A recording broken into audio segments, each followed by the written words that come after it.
दोस्तों नमस्ते, मेरा नाम है आरती पवार। स्वागत है आपका मेरे YouTube चैनल लाइव विद आरती के साथ। तो दोस्तों आज का वेदर कुछ ऐसा है।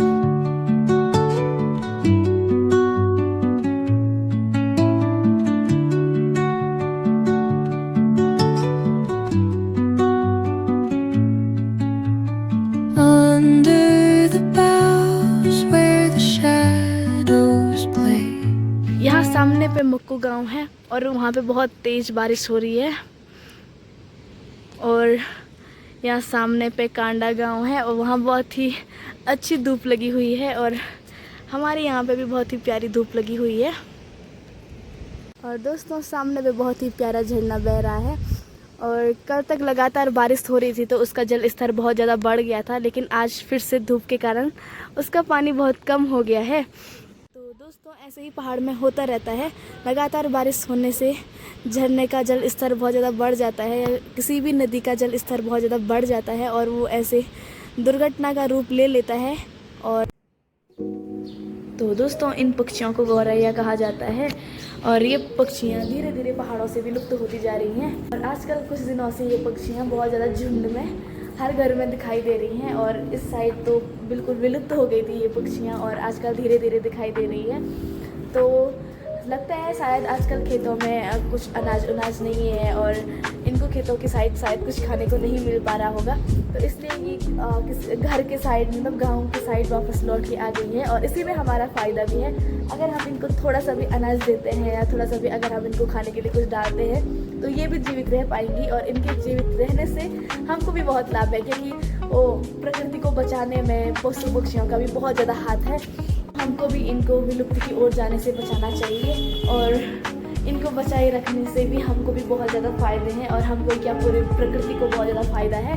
दोस्तों बहुत टाइम बाद हमारे एक छोटे से गमले में बहुत ही प्यारा फूल खिला है, इसको गुड़हल कहते हैं, लेकिन इसकी उम्मीद नहीं थी कि ये इतनी प्यारी जगह पर खिल जाएगा, क्योंकि बीच में यहाँ पे किसी के बैल ने आके ये गमले को पूरा खा लिया था और इसकी जो टहनी थी ये यहाँ तक पूरा खा ली थी। और अभी आजकल लगातार बारिश होने के कारण और साथ में अच्छी धूप होने के कारण इसमें वापस से बहुत ही प्यारी टहनी आ गई है यहाँ से और इसने इतना प्यारा सा फूल इसमें हो रखा है और देखो कितना प्यारा वाइब ये फूल दे रहा है।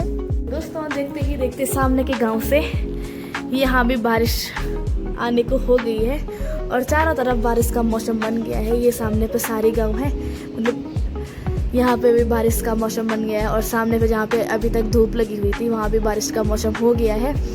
और ये बारिश यहाँ हो रही थी पहले तक और अब इधर तक फैल गई है और हमारे गाँव में भी अब धूप का कहीं भी नाम और निशान नहीं है और बारिश का पूरा मौसम बन गया है अभी। तो दोस्तों अभी भी पहाड़ों में कई घर ऐसे हैं जो सड़क से बहुत दूर और बिजली से भी बहुत दूर है, जैसे कि ये घर है और इसके लिए इनको रोड में आने के लिए सीधे यहाँ पे आना पड़ता है, तो इतनी दूर उनको जाना पड़ता है और वहाँ से कुछ भी सामान उनको चाहिए होगा तो उनको उसके लिए सीधे यहाँ पे इतने ऊपर आके यहाँ पे रोड में पहुँचना होता है।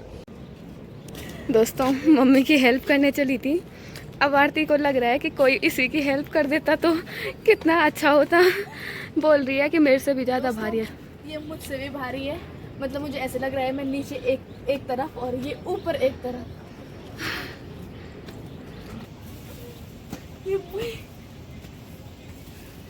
दोस्तों आरती को माँ की याद आ गई। इतना भारी है आरती कुमार, ये इतना भारी है कि मुझे लगता है कि मुझसे भी ज़्यादा भारी है ये।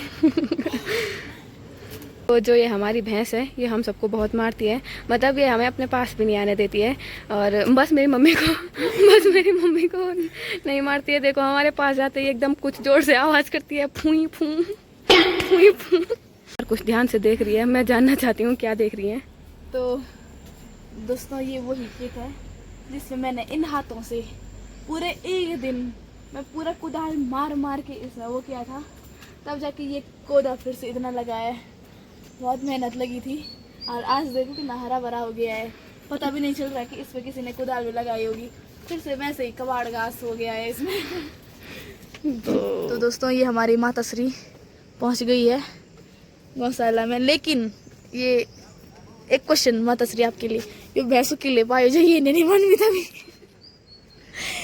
साग उना दोना तो का ज्यादा तो हमेशा साग उना के लिए ये मन से टेंशन है जब साग कभी महीना में कभी साल में साल भर सारा चक्कर मन तभी तो मार दी उनका।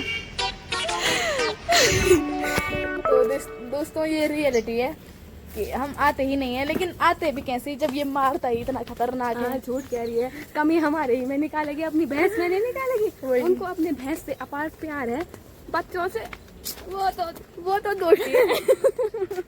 तो दोस्तों बच्चे तो दोस्ती है कहना चाहती तो दोस्तों कल मैं आपको अपने मिनी गार्डन और अपने छोटे छोटे इन सगोड़ा बोलते हैं जिनको, इनका मस्त एकदम व्लॉग डाल के दूंगी कल। हाँ, और उनका पूरा डिटेलिंग दीजिए, ठीक है। तो दोस्तों ये हमारी गौशाला है जहाँ पे अभी कुछ भी नहीं कोई भी नहीं रहता, बस एक बछड़ा रहता है, वो भी आजकल ही रखा है, तो मुझे याद नहीं आया कि वो भी रहता है यहाँ। और मैं आपको मिलवाती हूँ अपने बहुत ही प्यारे भाई से, इसका नाम है अनुज पवार, और एक किताब पढ़ने के बहाने लेट रखा है, और इसका बार बार कमेंट आ रहा था कि अपने भाई अनुज पवार को भी दिखा दो, लेकिन इसकी हरकतें ऐसी हैं कि हम इसको दिखा ही नहीं सकते। तो इसी के साथ अपने ब्लॉग को यहीं पे एंड करते हैं, और उम्मीद है कि आपको मेरा ब्लॉग पसंद आएगा, और पसंद आएगा तो लाइक कमेंट सब्सक्राइब सब कर लेना, और अपना प्यार बनाए रखना, और गुड नाइट, शुभ रात्रि।